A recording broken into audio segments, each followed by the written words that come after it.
Welcome to Carry On, the weekly roundup of aviation and business travel news with Nevil Gibson.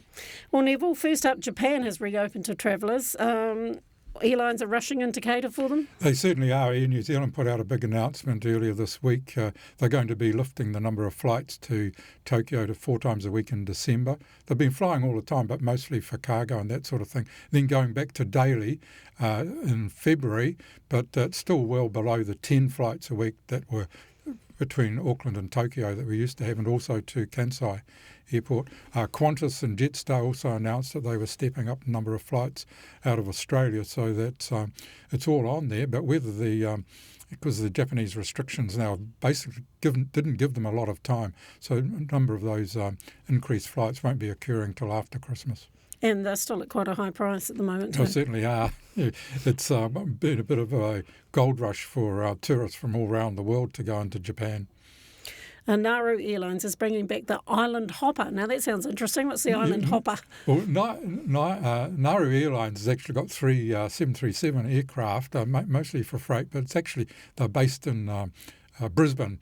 But they got the Island Hopper goes from Brisbane up to Nauru to Tarawa, and then on to Kiribati and Micronesia, and then it turns around, it stays up there on the Monday night, leaves on Sunday, tomorrow, and then comes back the same way back to Brisbane. So it looks like a very interesting trip for intrepid travellers. And of course it enables the locals to move around a bit.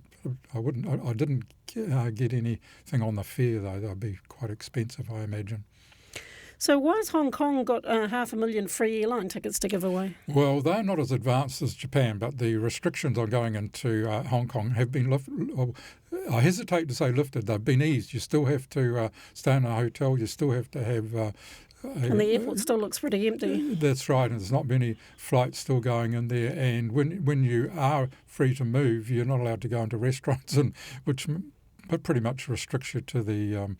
to going to the hotel you're staying in. But the airport authority, unknown to me, had bought 500,000 tickets at the start of the lockdowns from a number of airlines. They haven't announced any of the details yet of what airlines and so on, but they're all Hong Kong-based operators. That means for us, it'll mean Cathay Pacific, and just how you get your hands on one of these 500,000 free tickets is yet to be announced, but it's certainly going to raise a lot of interest in Hong Kong. Yeah. Alaska's got a new international airline. Yeah, this is Northern Pacific Airlines. It's a startup. It's only got 3 757, which is a rather old aircraft, but they're going to be selling low-cost seats. And what they want to do is fly between points in America using Anchorage as a hub and then flying on to Japan and Korea. That's the initial plan. So a stopover. Yeah, so they'll start those flights up in February, and they'll be acting a little bit like Iceland does. They cut the cost, but you've got the stopover, which may last for a couple of hours. But the tickets are going to be cheap because these are not new aircraft they're going to be using. Initially, they're going to be flying by the end of this year. Their first flights are going to be down to Mexico. Then they're going to switch to the Asian destinations by February next year. At least that's the plan.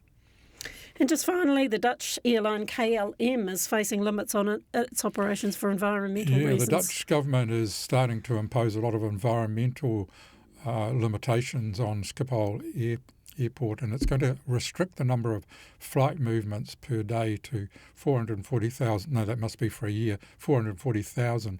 At the moment, KLM operates up to 500, and they say they're going to have to drop about 20 to 30 international routes. So it's obviously just an international operator out of Schiphol. So that they're complaining about that. They say we've got a number of newer aircraft coming, so the noise restrictions, which is one of them, is can be met. The other one, of course, is CO2 emissions, and they're saying we've also got more efficient aircraft, but that's going to be quite a battle because that's going to be a drop of about 20% of KLM's business if they bring it down to that 440,000 movements. I'd be interested in if those same environmental considerations are sort of brought to bear in other airports as well.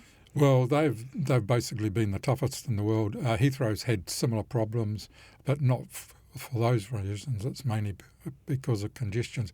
But Schiphol is now operating under a cap, and that's affected quite a number of airlines. Okay, well, thanks very much, Nevil Gibson. Thank you.